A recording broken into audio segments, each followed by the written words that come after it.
People use Google because they like it.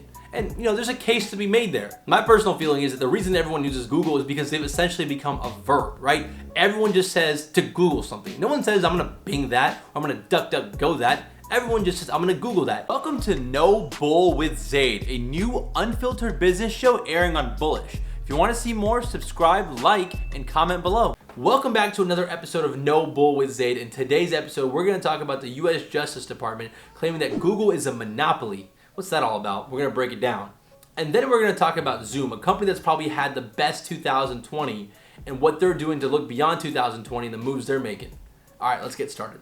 So the US Justice Department just released a 57-page report that I definitely haven't read yet on why Google is a monopoly and they're killing their competition. Now this is huge news because the last time the US Justice Department had an antitrust case against a tech company was Microsoft in the late 90s, early 2000s. See, Microsoft had a dominant market share in operating systems, internet browsers, and other things. And the US government came down on them.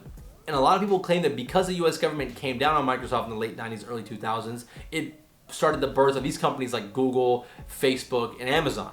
So this is actually a big fucking deal that the US government is going after a company like Google. Now the issue that the government has against Google is that they're claiming that Google is using their dominance in search to be the gatekeepers of the internet and crushing their competition. And it makes sense, right? Basically, everyone I know and everyone you know uses Google to search the internet. They own a 90% market share of US search. Honestly, I'm surprised to hear that it's 90. I thought it was gonna be something like 99. Like, I don't know anyone else that uses anything but Google. And because they own 90% of the search market share in the US, that allows them to charge a lot of money to advertisers. Because see, advertisers will pay Google a lot of money to be the first search result on the search page. So for example, whenever you search for something in Google, a lot of times the first 2 links, even sometimes the first 3 links are ads. And because advertisers know that everybody uses Google, they're willing to pay Google a shit ton of money to be the first couple search results. So you don't really get to your first organic search until like the 4th link. Now that's kind of shady. And what that's allowed Google to do is make a shit ton of money in online advertising. And they've used this money to kind of put a gap between them and the competition. One of the ways they've done this is by their exclusive agreements with mobile carriers. So for example, Google has an agreement with Apple. They pay Apple $8 to $12 billion a year to be the default search engine on iPhones. $8 to $12 billion. There's no way an up-and-coming search engine company can compete with that. There's no way because they can't pay Apple that much money.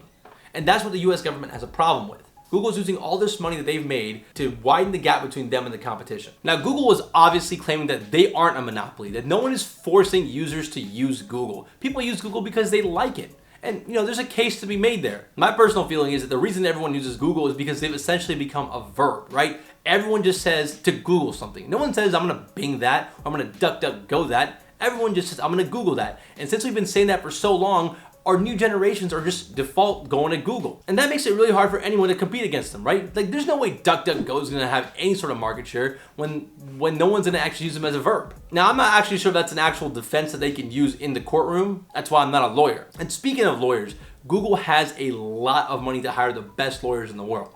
And they're gonna use that money to fight this tooth and nail. See, they don't want this going any further than it is. And they're gonna hire a shit ton of lawyers and a shit ton of lobbyists to make sure this doesn't get much further. And the markets don't seem to be concerned much either. Google stock was down like less than 2% since the announcement was made that the government issued this report. To me, the more interesting thing is this a new trend that we're gonna see? Is the US government gonna clamp down on other big tech companies? Are they gonna make a case against Amazon for being a dominant market share in e-commerce? Are they gonna make a case against Facebook for being a dominant market share in social media and online advertising? Is Apple gonna get any heat for charging their developers 30% for apps in the App Store, not giving them any other options? I don't know, but that's what the more interesting thing is. If US government is successful in making a case against Google that they are a monopoly and they're using their monopolistic position to clamp down against competition, well, that might open the floodgates for them to go after all the other big tech companies. But we're watching this closely, and again, Google, just claim that you're a verb. That's why everyone uses you. That might be the best defense, honestly.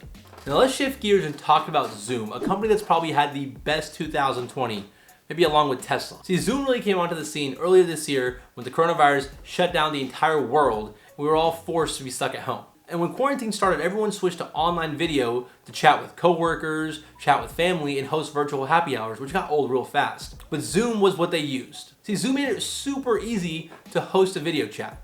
with up to 100 people. See, everyone started using Zoom to do things like conduct business, teach college classes, or even like host concerts. And Zoom stock has been absolutely crushing it this year.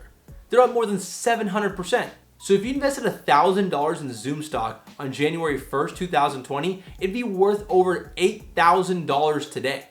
Tell them to bring me my money. Yeah! That's insane growth. Their market cap is over $150 billion. Now, some people, like myself, find the valuation ridiculous. Their market cap is higher than a company like ExxonMobil, and they don't make nearly as much money. And they're starting to see more competition from the likes of Google and Microsoft. So they just came out with a plan to look beyond 2020, and it's called OnZoom. Essentially, it's a platform to host paid online events. I feel like this is a space that no one has really figured out. There's platforms for doing live stream like Twitch and even YouTube, but no one has really cornered the paid live event space. And because Zoom has all this brand equity now, because everyone knows what Zoom is, they've entered the coveted verb territory. They're using their brand to branch out into this online hosting space. And I think it makes a lot of sense. And as a creator, I'm really excited about this, and I'll be interested to see what creators use this for. Are they gonna use it to host classes, maybe teach music? The possibilities are endless.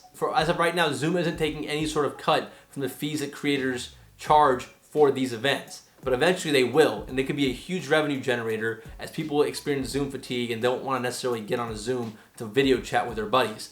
This could be a really good way for them to connect with creators, and it could be a really good platform for creators to monetize their audience. So I'm very bullish on this. This is a good step for Zoom to start diversifying their income, because companies might start moving on to things like Microsoft Teams and Google Meets. So I'll be watching this one closely, and I'm probably gonna hop on and on Zoom soon to see how it works.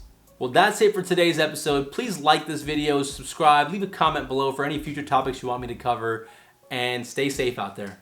Peace.